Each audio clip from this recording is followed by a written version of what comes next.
अस्सलाम वालेकुम, मेरा नाम कदस भट्ट। इस वीडियो में आपके साथ मैं क्रिप्टो मार्केट के हवाले से जो कुछ मेरी नज़र से अहम चीज़ें जो क्रिप्टो मार्केट के से रेलिवेंट है और समटाइम मैं इरेलीवेंट चीज़ें भी आपके साथ शेयर करता हूं और साथ मेरा तजिया होता है।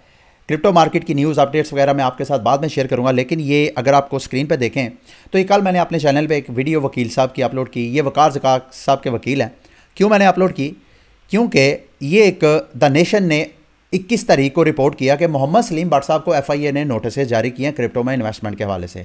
अब मोहम्मद सलीम भट्ट साहब सिंध हाई कोर्ट पहुँच गए। उन्होंने कहा जी, हाई कोर्ट से इस्तदा की कि आपने तो स्टेट बैंक पाकिस्तान ने आपके सामने ये कहा था कि हमने क्रिप्टो में इन्वेस्टमेंट से मना नहीं किया, तो फिर मुझे FIA नोटिस क्यों जारी किया?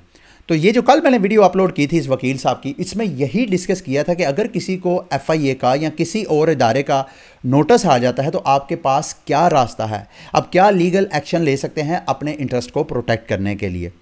इस हवाले से मैं मज़ीद काम कर रहा हूँ। मुमकिन है आइंदा चंद दिनों में, आइंदा आने वाले वक्त में मैं भी लाहौर हाई कोर्ट या इस्लामाबाद हाई कोर्ट में पब्लिक लिटिगेशन में चला जाऊँ कि ये पब्लिक इंटरेस्ट में चीज़ है। इस इंडस्ट्री को सिर्फ वकार ज़कात ने ठेका तो नहीं लिया, हम सब इस कम्युनिटी को चाहिए कि हम अपनी अपनी सतह पे इसके लिए फ़ाइट करें। अगर आप में से कोई लोग इंटरेस्टेड हैं मेरे साथ मिल के फ़ाइट करने के लिए, तो आप इस वीडियो के नीचे मेरे साथ अपना इंटरेस्ट शो करवाएं। इंशाल्लाह फिर मैं आपको मज़ीद अपडेट इस हवाले से शेयर करूँगा।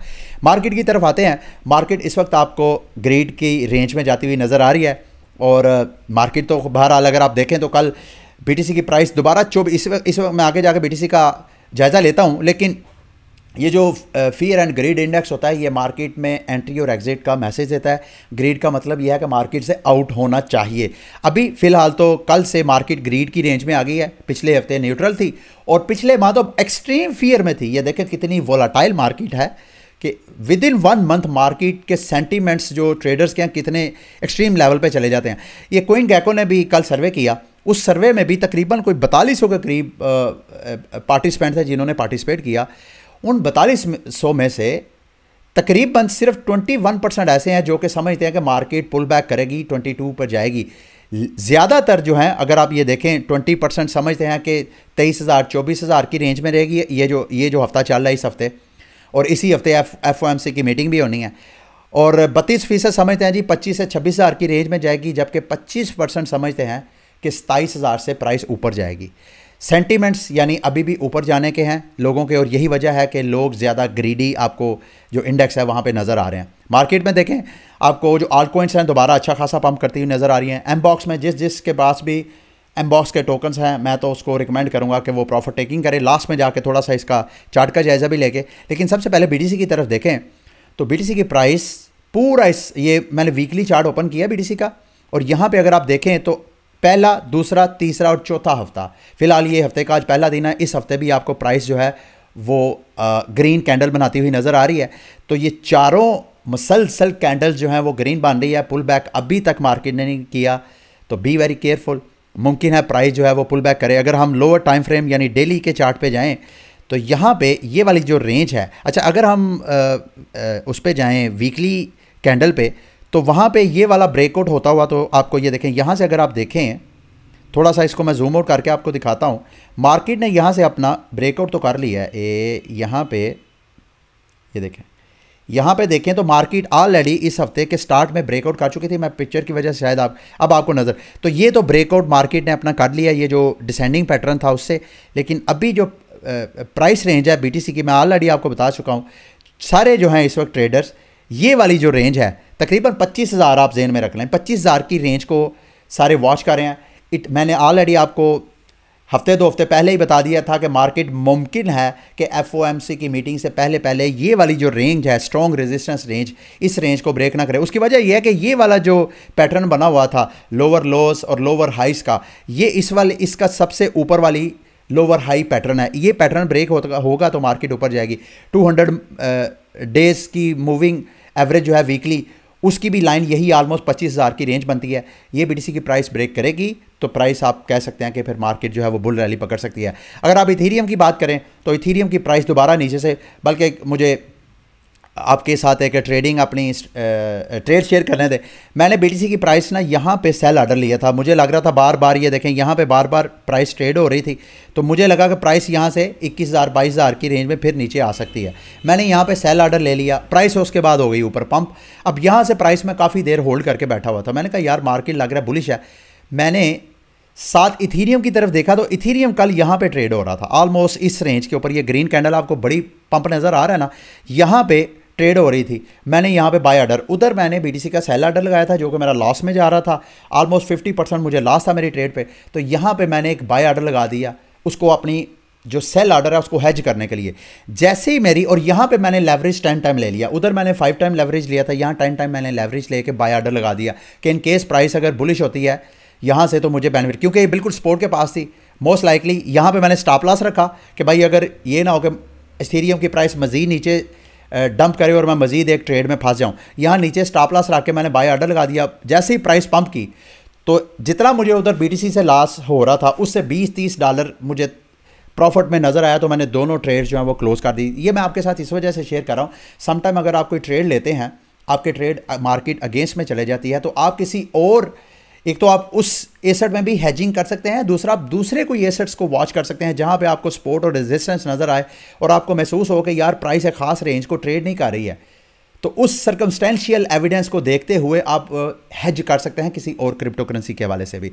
ठीक है, तो मैं बहरहाल इस ट्रेड से, जो फंसी ट्रेड थी, उसे निकल आया। अच्छा जी, ग्लास नोड के रिसर्चर्स कहते हैं कि इस वक्त भी तकरीबन 65% जो इन्वेस्टर्स है बीटीसी का, वो प्रॉफिट में आ गया। 2019 से पीछे जिस बंदे ने बीटीसी बाय किया था वो इस वक्त प्रॉफिट में है, जिसने 2020 के बाद बीटीसी बाय किया है वो अभी भी लॉस में है, वो अंडर वाटर है। और वो मेरा ख्याल है जैसे ही ये 28,000 की रेंज से ऊपर, 28,000 नहीं, मेरा ख्याल है ये तो 40,000 की रेंज बीटीसी, बल्कि मुझे इजाज़त है इधर लिखा भी होगा, हाँ तकरीबन ये 32-33,000 की प्राइस पे बीटीसी जाएगी। तो उसके बाद ऑलमोस्ट ये वाले जिन्होंने 2020 से के बाद बीटीसी बाय किया था वो भी प्रॉफिट में आ जाएंगे। आज मंडे है और आपको पता है हर मंडे मैं बीटीसी के ऊपर और इथीरियम के ऊपर डीसीए कर रहा हूँ। तो इथीरियम के ऊपर फ़िलहाल चूँकि इसने ये वाली जो अपनी रेजिस्टेंस है $1680 की, ये ब्रेक नहीं की, तो मैं $100 का इथीरियम भी बाय करूँगा और $100 का बीटीसी भी बाय करूँगा, ताकि अगर आप मेरे साथ मिलकर डीसीए कर रहे हैं तो आप भी मेरे साथ मिलकर $100 का मैं यहाँ पे बीटीसी बाय कर रहा हूँ। और साथ मैं ये, अगर आपको याद हो तो मैं साथ साथ आपके ट्विटर पे भी अपने साथ शेयर कर देता हूँ कि मैं किस प्राइस पे बाय कर रहा हूँ, ताकि अगर आप मुझे फॉलो कर रहे हैं तो वहाँ पर भी आपको एक मैसेज मिले। साथ मैं इथीरियम भी आपके सामने बाय कर रहा हूँ। इथीरियम मैं बाय करना छोड़ दूंगा जैसे ही इथीरियम की प्राइस 1680 की प्राइस को ब्रेक करके ऊपर ट्रेड होना शुरू हो जाएगी, मैं इथीरियम की डीसीए करना स्टॉप कर दूंगा। मेरे पास ऑलरेडी इथीरियम है, आपने अगर करना हुआ कंटिन्यू तो आप कर सकते हैं। कल सीजी ने ट्वीट की कि बाइनांस लैब ने पिछले हफ्ते 48 प्रोजेक्ट्स के साथ डील्स की हैं। अगर आपने ये ट्वीट फॉलो किया है और आप सोच रहे हैं कि किन किन प्रोजेक्ट्स में की है, तो ये एक वेबसाइट का लिंक मैं आपकी इस वीडियो के डिस्क्रिप्शन में आपके साथ शेयर कर दूंगा। यहाँ पे बाइनांस लैब यानी बाइनांस के जो अपना वेंचर कैपिटल एक उसकी बॉडी है, ये किन किन प्रोजेक्ट पे इन्वेस्टमेंट वो करके बैठे हैं, ये उनकी एक पूरी लिस्ट है। आप यहाँ पे जाएं तो आप खुद देख सकते हैं आपके जो फेवरेट, जैसे स्काई मेवस है, यानी ऑक्सी इन्फिनिटी में इनकी इन्वेस्टमेंट है। ये बड़े बड़े जो प्रोजेक्ट हैं, एप्टोस के ऊपर इन्वेस्टमेंट है, स्टेपल में इनकी इन्वेस्टमेंट है। ये वो सारा पोर्टफोलियो है जहाँ पे बाइनांस लैब की अपनी इन्वेस्टमेंट है। और ये बड़ा नाम है, बड़ा नाम जिस क्रिप्टो प्रोजेक्ट के साथ होता है अटैच, तो एक तरह की आपको एक कंफर्मेशन मिल जाती है कि यार ये कोई प्रोजेक्ट ऐसा फजूल नहीं है। तो अगर आप इन प्रोजेक्ट को स्टडी करना चाहें तो आप यहाँ से, ये पूरी लिस्ट है, लिंक में मैं आपके साथ शेयर कर दूंगा, वहाँ से कर सकते हैं। अगली जो बड़ी न्यूज़, गो कि ये पुरानी न्यूज़ है लेकिन बहुत फार रीचिंग इम्पैक्ट वाली न्यूज़ है, जो मैं चाहता हूँ आपके साथ शेयर करूँ। अमेज़ॉन, आपको पता है वहाँ एक ऑनलाइन स्टोर है जहाँ पे लोग, रिटेल स्टोर है जहाँ पे आप जाके चीज़ें ख़रीदारी करते हैं। अब उनकी तरफ से रिसोर्सेज की रिपोर्ट, अभी ये कंफर्म न्यूज़ नहीं है, आई डोंट नो, अगर ये कंफर्म होती है तो थोड़ी देर के लिए इमेजिन करें कि अगर अमेज़ॉन NFT की बाइंग सेलिंग ऑफ़र करवा देता है, तो आप इमेजिन करें कि मार्केट कितना पंप करेगी, कितना ज़्यादा फोमो होगा। लेकिन ये जैसे मैंने आपको कहा, ये कंफर्म न्यूज़ नहीं है। आपको याद होगा जो बिग टेक कंपनीज़ है, फेसबुक ने भी क्रिप्टो मार्केट में एंट्री डाली थी, लेकिन मुख्तलिफ़ किस्म की रेगुलेटरी बॉडीज़ की वजह से फेसबुक ब्लॉकचेन और इस क्रिप्टो टेक्नोलॉजी से दूर हो गए थे। उन्होंने अपना बहुत प्रोजेक्ट लॉन्च करने के, अभी बहरहाल वो मेटावर्स प्रोजेक्ट को उन्होंने बिल्कुल शट डाउन नहीं किया, लेकिन वो जो अपने क्रिप्टो करेंसीज कॉइन्स वगैरह लॉन्च कर रहे थे। इसी तरह अमेज़ॉन के बारे में भी कुछ एनालिस्ट का मानना यह है कि मुमकिन है, अभी तो ये आगे जाके अगर करेंगे तो मुमकिन है इनको भी रेगुलेटरी प्रेशर आए, और मुमकिन है जैसे अमेज़ॉन ने बैक स्टेप ले लिया था, अमेज़ॉन भी बैक स्टेप ले ले। अगर ये बैक स्टेप नहीं लेता तो ये बहुत बड़ी बुलिश न्यूज़ होगी इस क्रिप्टो मार्केट के लिए। ऑलरेडी वैसे अमेज़ॉन इन है, आपको पता है अमेज़ॉन के जो अपने क्लाउड सर्वर्स हैं, मुख्तलिफ जो प्रूफ ऑफ स्टेक ब्लॉकचेन्स हैं, उनके जो नेटवर्क नोड्स हैं, मतलब आप किसी के नेटवर्क, आप इथेरियम को, आपके पास 32 से ज़्यादा इथेरियम है, आप उसका अपना एक नोड चलाना चाहते हैं, दूसरे आसान अल्फाज में अगर आप माइनर बनना चाहते हैं, है तो वो माइनिंग नहीं, लेकिन अगर आप उसके नेटवर्क स्टेकर बनना चाहते हैं, वैलिडेटर बनना चाहते हैं, तो आप अपना कंप्यूटर लगाने की बजाय अमेज़ॉन के क्लाउड सर्वर आप बाई कर सकते हैं।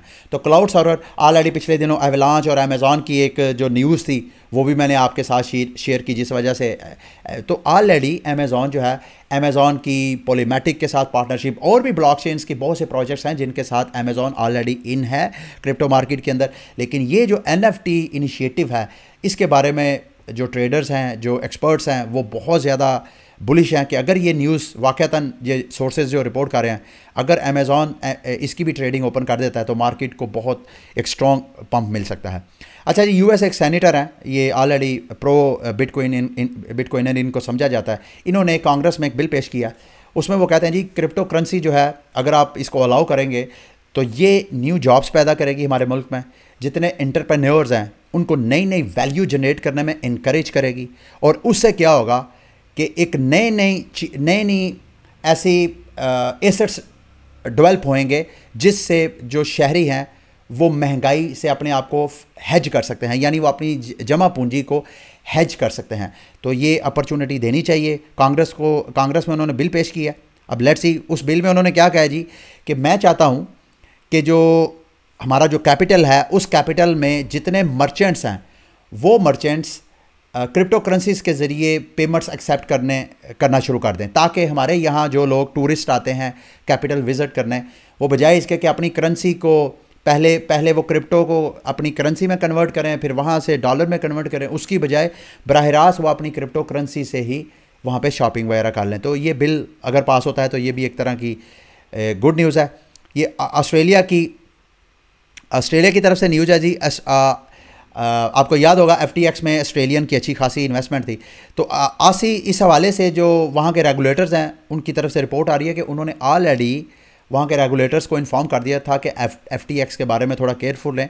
FTX ने किया क्या था कि FTX ने वहाँ, FTX जैसे US है, इसी तरह FTX ग्लोबल है, इसी तरह FTX की ऑस्ट्रेलिया में भी एक फर्म थी।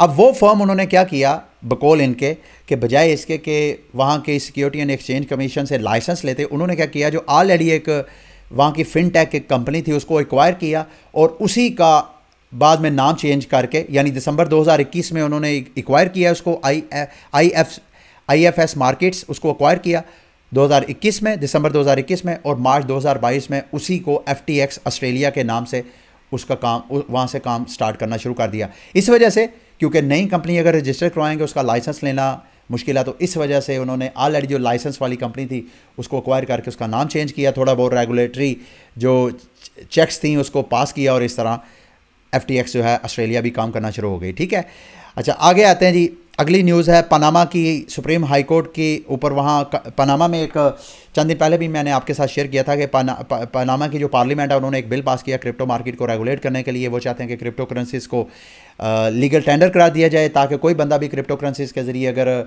बाइंग और सेलिंग करना चाहता है तो वो करे। लेकिन उनके जो प्रेसिडेंट है उन्होंने एतराज़ लगा दिया, उन्होंने एक तरह का वीटो कर दिया। अब वो जो केस है वहाँ की सुप्रीम कोर्ट सुननी है, और वहाँ जो फैसला आएगा वो जो है वहाँ की क्रिप्टो मार्केट के हवाले से वो उस इम्पैक्ट करेगा। अगर तो सुप्रीम कोर्ट पार्लियामेंट ने जो कानून साजी की है उसको समझती है कि वो खिलाफ आइन नहीं है, वो जो शिकें जिस पे एतराज़ किया है प्रेसिडेंट ने, उन्होंने कहा जी इस मुसवदे का आर्टिकल नंबर 34 और आर्टिकल नंबर 36 जो है वो हमारे कॉन्स्टिट्यूशन के अगेंस्ट जा रहा है। तो अगर तो सुप्रीम कोर्ट जो है प्रेसिडेंट के हक़ में फ़ैसला देती है तो वहाँ ये जो उनका बिल है वो एक तरह का नल एंड वाइड हो जाएगा।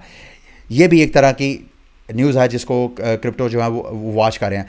अगली जो नेशन वाइड क्रिप्टो मार्केट के हवाले से न्यूज़ है, ये प्रेसिडेंट हैं जी मोंटेनेग्रो, ये छोटा सा कंट्री है। उनके प्रेसिडेंट है, उन्होंने रिपल के साथ अभी पार्टनरशिप की है। ये आपको स्क्रीन पर नज़र भी आ रहा है, प्रेसिडेंट साहब जो रिपल के हेड हैं ब्रैड गार्लिंग हाउस, उनके साथ बैठे हुए हैं। अब ये जो छोटे ममालिक हैं, ये ख़ुद तो पता नहीं इनके पास इतने वसाइल या टेक्नोलॉजी या मैन पावर है या नहीं कि वो अपना CBDC खुद लॉन्च कर सके, अपनी ब्लॉकचेन खुद वो लॉन्च कर सके। बहरहाल मार्केट में ऑलरेडी ऐसी ब्लॉकचेन्स हैं, जैसे कि XRP है। XRP के साथ मेरा ख्याल है आने वाले वक्तों में ये पार्टनरशिप करेंगे, उससे XRP इनका कंट्री का CBDC लॉन्च करेंगे। दो मुख्तलिफ किस्म के सिनेरियोज डेवलप हो सकते हैं।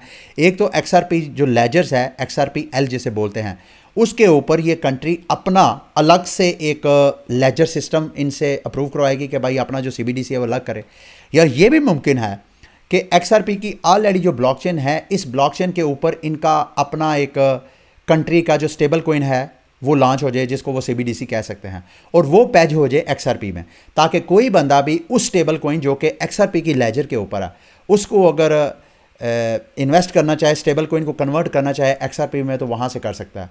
तो इस तरह अगर वो बाय करना चाहे तो XRP लेके उसको बर्न करके तो वो अपना स्टेबल कोइन कंट्री का जो CBDC है उसको वो कर सकता है। तो मेरी नज़र में तो XRP के लिए ये अच्छी न्यूज़ है, गुड न्यूज़ है आने वाले वक्तों में। लेट्स सी क्या डेवलपमेंट होती है। और एक तरह का ये भी मैसेज है कि ये जो छोटी छोटी कंट्रीज़ हैं, अगर जिनके पास टेक्नोलॉजी नहीं है, एक्सपर्टीज़ नहीं है, तो वो इस तरह ब्लॉकचेन टेक्नोलॉजी से यूज़ कर सकते हैं। आवे के वाले से मेरे से पूछा जी, आवे ऑलरेडी अगर आप देखें तो आवे का ये वाला जो पैटर्न है, इस पैटर्न को हम क्लोजली वॉच करेंगे कि ये ब्रेकआउट होता है या नहीं। ऑलरेडी मेरा ख्याल है इस ब्रेकआउट के पास है। तो आवे की प्राइस जो है यहाँ पे आपको इस ब्रेकआउट के पास नज़र आ रही है। अगर तो ये वाली प्राइस जो कि बनती है तकरीबन $87, जिस पे ये आलमोस्ट ट्रेड हो रही है $86-87, तो ये अगर ब्रेक हो जाती है तो आवे की प्राइस को नेक्स्ट जो रेजिस्टेंस नज़र आएगी वो अगली प्राइस तकरीबन $96 के करीब है, और जो मैक्सिमम इसकी रेजिस्टेंस तो $115 के करीब जाके हो सकती है। अगर तो आवे की प्राइस इसको ब्रेक करती है तो आवे की प्राइस जो है वो मज़ीद ऊपर बुलिश हो सकती है। लेकिन आवे के फंडामेंटल्स अगर आप स्टडी करना चाहें तो वो कुछ अच्छे नहीं है। ऑलरेडी आपको पता है बारविंग और लैंडिंग प्लेटफॉर्म जो है, ये DeFi, ये आवे जो है एक बारविंग लैंडिंग प्लेटफॉर्म है, एक DeFi डिसेंट्रलाइज फाइनेंस जिसको आप कहते हैं, वो प्लेटफॉर्म है। लेकिन ये पीछे जितने क्राइसिस हुए हैं, उन क्राइसिस के बाद लोगों का जो रुझान है, अब ये स्टेकिंग और बारविंग इनसे थोड़ा सा कम हो गया। इस वजह से अगर आप देखें तो इस वक्त आवे के डाटा बता रहा है कि इनका जो प्राइस ऑफ फीस, यानी जितनी ये फ़ीस चार्ज करते हैं, उसका अगर देखा जाए तो इनकी फ़ीस भी कम कलेक्ट हो रही है। 48% कमी आई है इनकी जो फ़ीस जनरेट करते हैं। इसके अलावा इनकी सेल्स में भी कमी आई है, ऑलमोस्ट 30% इनकी सेल्स भी कम हो गई हैं।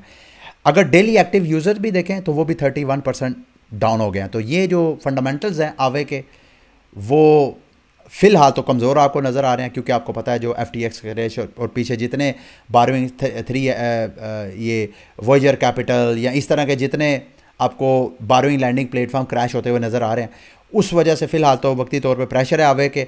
लेकिन अगर मार्केट दोबारा रिकवरी करती है, ओबियसली ये DeFi प्रोजेक्ट्स, बारविंग लैंडिंग, ये एक अलग से एक फील्ड है, तो ये फील्ड दोबारा लाजमी रिकवरी करेगी, उसमें थोड़ा बहुत चेंज तो हो सकता है। लास्ट में मैंने आपको कहा था Mbox के हवाले से, Mbox में देखें जी, मैं तो आपको कहूँगा प्रॉफिट टेकिंग करें। Mbox ने अपना गो के ये वाला ब्रेकआउट कर लिया पैटर्न, इसके बाद तो यहाँ से 50 सेंट से ऊपर ही इसको ट्रेड होना चाहिए। अगर तो यहाँ से ऊपर ही रहता है तो नेक्स्ट रेजिस्टेंस Mbox की प्राइस में 80 सेंट के करीब जाके मुझे नज़र आ रही है। तो अगर आप वेट करना चाहें तो आप यहाँ तक वेट कर सकते हैं। मुमकिन है प्राइस दोबारा, ये देखें बड़ी बड़ी विक बना रही है। जो मोबॉक्स की प्राइस है विक इस वजह से बना रही है क्योंकि जो गेम है ये गेम का टोकन है, तो जिन लोगों ने गेम के टोकन रखे हुए थे कि अच्छी प्राइस पे सेल करेंगे, वो जैसे ही प्राइस ऊपर पंप होती है, ऊपर से वो सेल ऑर्डर लगते हैं, बड़ी बड़ी विक बना के वो कैंडल जो है वो क्लोज हो सकती हैं।